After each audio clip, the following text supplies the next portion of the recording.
ہوتا ہوا دکھائی دیا اور مختلف اسرائیل کے شہروں میں چیخ و پکار تھی اور بڑی بڑی بلڈنگیں زمین بوس ہو رہی تھیں اور عوام کو جو ہے ناظرین وہ جو پناہ گاہیں انہوں نے انڈر گراؤنڈ بینکر بنائے ہوئے ہیں وہاں پناہ لینی پڑی اور ناظرین پہلی مرتبہ یہ ہوا ہے کہ ہزاروں کی تعداد میں لوگوں نے خوف کی وجہ سے وہاں سے اسرائیل سے نکلنا شروع کر دیا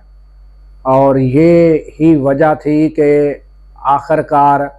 جو ہے امریکہ کو اور اسرائیل کو جنگ بندی کرنا پڑی اور یہ جو B-2 حملہ کیا گیا تھا اس کے بعد جب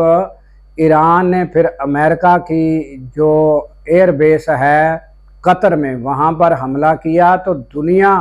کی جو فلائٹیں ہیں جو متصل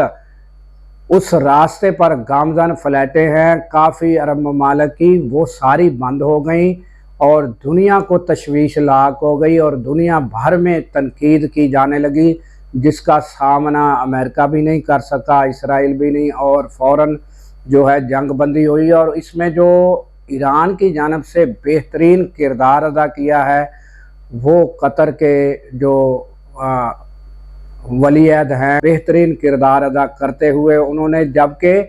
ایران وہاں میزائل داغ چکا تھا اس کے باوجود بھی انہوں نے جو ایران نے حملہ کیا اس کی تو تردید کی مگر ایران کے ساتھ انہوں نے بات چیت کر کے یہ معاملات سیٹل کیے اور اس کے بعد ٹرمپ اور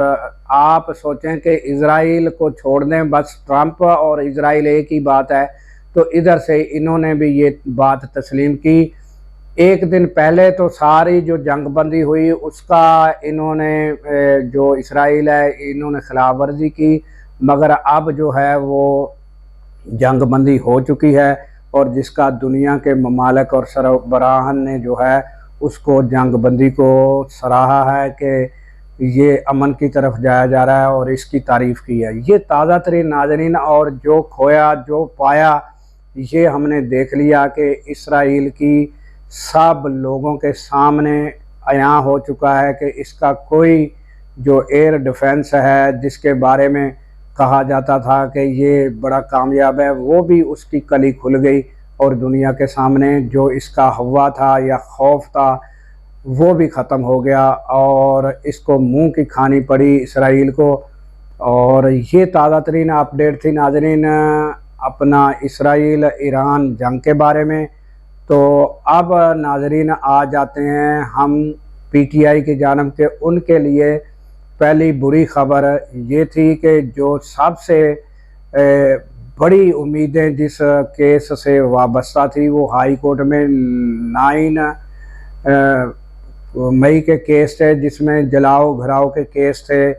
تو وہ کیس 8 کے قریب کیس تھے ہائی کورٹ میں ان کی ضمانت کی استدعا کی گئی تھی کہ اس وقت جب یہ واقعات ہوئے تو اس وقت عمران خان جیل میں تھے اس لیے ضمانت دی جائے تو ناظرین اس کی سماعتیں ہونے کے بعد گزشتہ روز فیصلہ محفوظ کیا گیا تھا اور پھر وہ فیصلہ سنا دیا گیا اور تمام کیسز میں ضمانتیں مسترد کر دی گئی تو اس کے بعد ناظرین ہم اب آتے ہیں علی امین گنڈاپور پر کہ اس کے اوپر تنقید کیوں ہو رہی ہے تو ملک بھر کے صوبوں میں جس ٹائم ناظرین یہ بجٹ پیش کیے جا رہے تھے بجٹ منظور کیے جا رہے تھے تو اس دوران عمران خان نے کہا تھا کہ مجھ سے مشاورت کے بغیر آپ نے KPK کا بجٹ منظور نہیں کرنا مگر علی امین گنڈاپور کی بھی ملاقات نہیں ہوئی نہ کوئی ایسے خاص جو عہدیداران بڑے ہیں ان کی بھی ملاقات نہیں ہوئی اور اس کے باوجود ناظرین یہ جو ہے بجٹ وہ پاس ہو گیا ہے KPK سے تو اس پر جو ہے کارکنوں کی جانب سے اور جو PTI کے لیے نرم گوشہ رکھتے ہیں سب کی جانب سے جو علی امین گنڈاپور ہے اس پر تنقید کی جا رہی ہے اب علی امین گنڈاپور اس بات کو کس طرح کلیئر کرتے ہیں اس الزام کو کس طرح اور یہ جو KPK میں انہوں نے پاس کیا ہے عمران خان کی مشاورت کے بغیر اس کا آگے وہ کیا بیان دیتے ہیں کیا بتاتے ہیں جبکہ یہ خبریں ہم آپ کو ناظرین بتا چکے ہیں